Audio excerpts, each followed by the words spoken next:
whenever you're ready. I would say this video is for the people that are interested in acting and the people that are interested in my acting career. If you're not one of those two, this video is probably not for you. I remember being very nervous because in the audition for the school, I've already seen people that are very talented. And I hadn't done this in a long time. So I can literally feel myself doing something right now that I hate. But let me try to dial it down. There's not much to say about the first class because we didn't get to introduce each other. We didn't know anything about each other.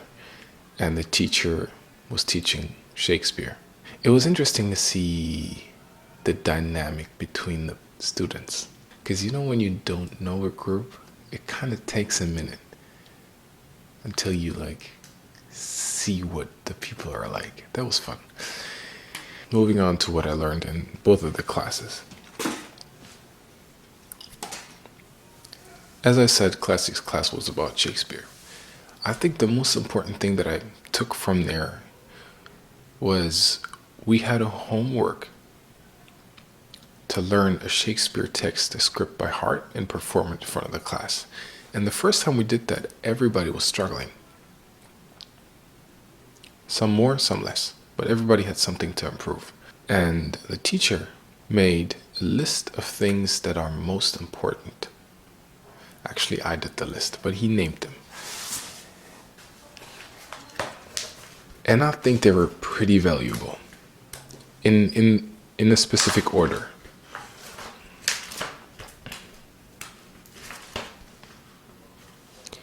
He said, learn the lines by absolute heart. Structure the story. Tell a story with energy. Find your confidence. Speak to the audience. Create imagery. Watch downward deflections. Breathe with sense. Consider the character state of mind. Articulate words properly. And, last but not least, build up the end. Ha ha ha.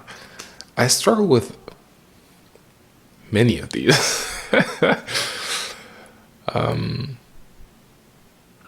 I would say the main one I struggle with is telling a story. I realize about myself, I'm not super insecure about it, but I'm very aware about it. I don't know how to tell a good story. And I think that's mainly because I think I'm just interested in different things than most of the people I speak to. And that really pisses me off, but I think that's just how I am.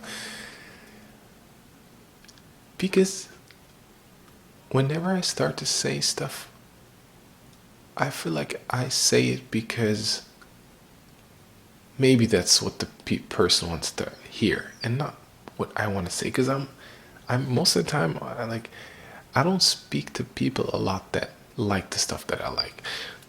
And back to acting school, that was very personal. Articulating words, mainly because I'm not a native English speaker. I pretend to speak English sometimes. I mimic words instead of natively saying them like somebody would say them. And build up the end. Again, that's kind of like the story thing. When I tell a story to friends, it's usually in the wrong order. I start with the end. The end. And then I explain how it happened. And that just makes it really boring. No cap. I just don't know how to make the build up. How do you...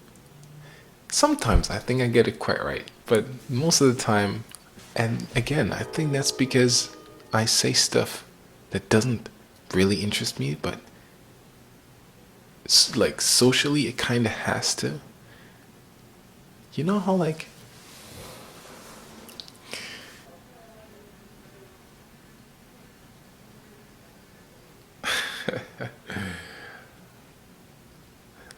for example,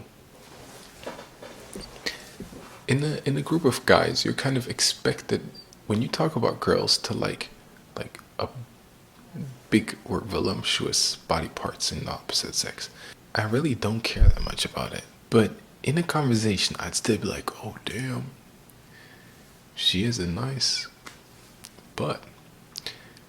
Because I feel like that's interesting to my surroundings, right? If it doesn't interest me, how can I make it exciting? Genuinely exciting. And because I'm a people pleaser, like I like harmony and I want my surroundings to feel the best around me. And that's definitely something I haven't worked on too much. I think I'm diving too deep in a hole that really doesn't need to be discussed in this video.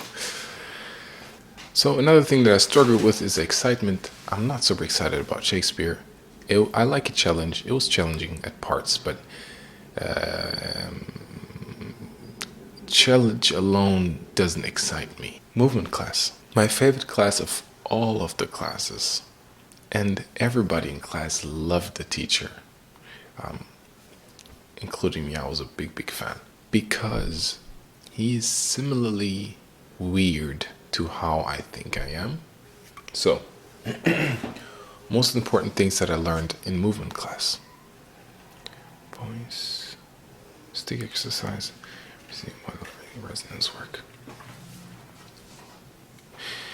You know when I say my intro, like, hey, what's up?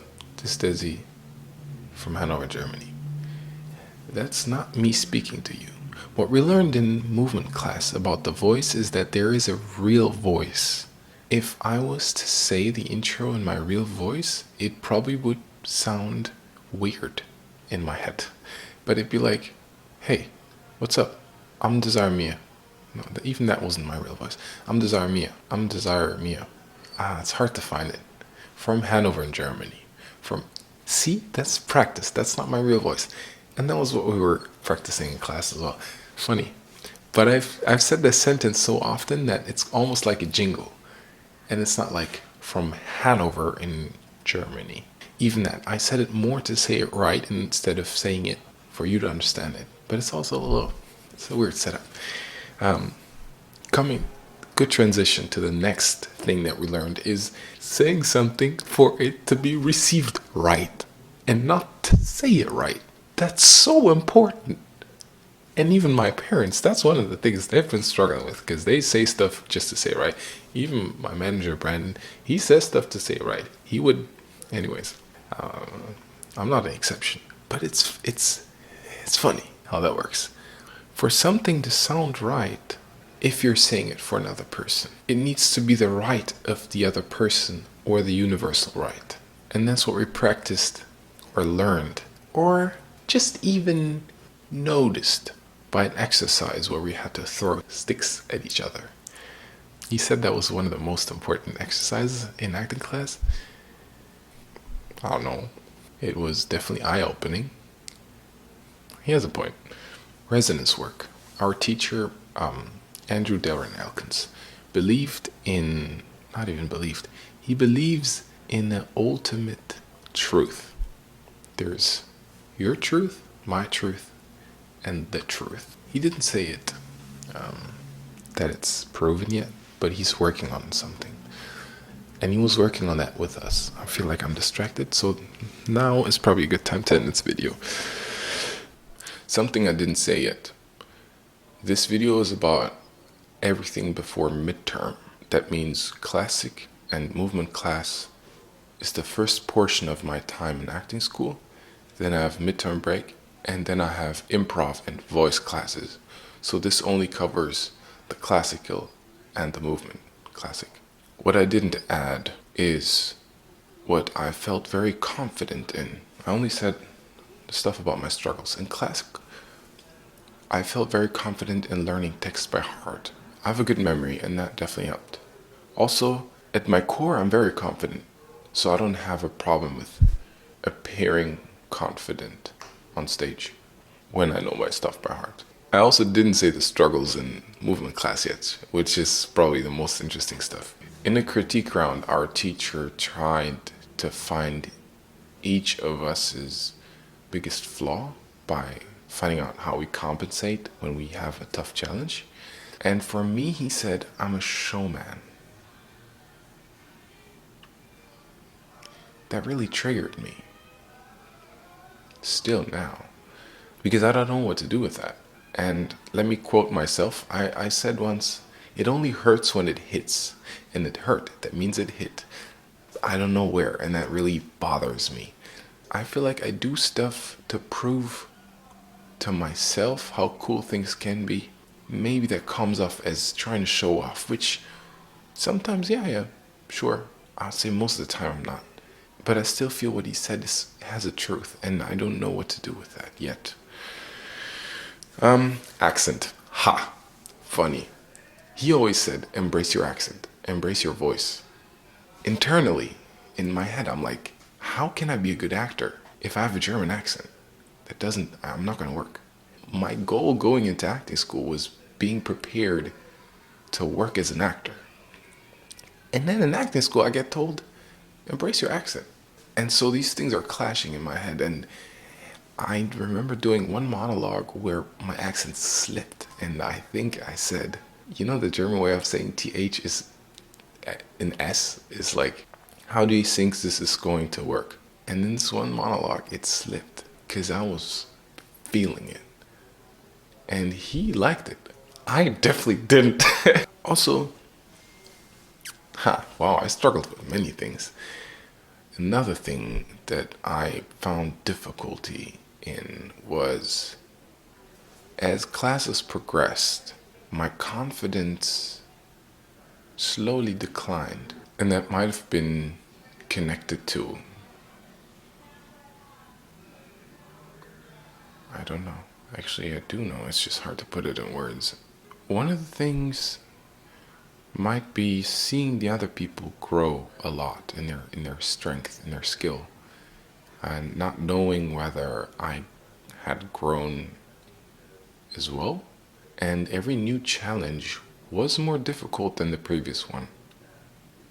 Oh no, I know what it is. I know what it is. I performed well in some of the tasks early on, I'd say. And so I set a standard for myself how good I want to perform, how good I want to be seen. Showman complex. And because I didn't want to shatter, this image, oh fuck, I'm doing some revealing here. Because I didn't want to shatter this image, I had struggled with trying out a task for the first time in front of everybody, because I wanted to keep this being good status as a student. I feel like as an actor, there's a lot of room up for me. And I'm not 100% sure if I'm gonna go that route, to be honest. Because I filmed a movie. You know what? Actually, at this point, I have to realize that I'm not living solely for myself anymore. Because I'm a symbol at this point. I'm a person that could do something greater than just things for me. And so I'm pretty sure I'm gonna do acting a lot, hopefully. It's very powerful. The next video, meaning next week on Sunday, it's gonna be about this apartment. I ordered so much cool stuff. I already ordered a new desk that looks super good, but I'm gonna order more this week. Okay, I guess thank you for watching. See you next week. Thank you.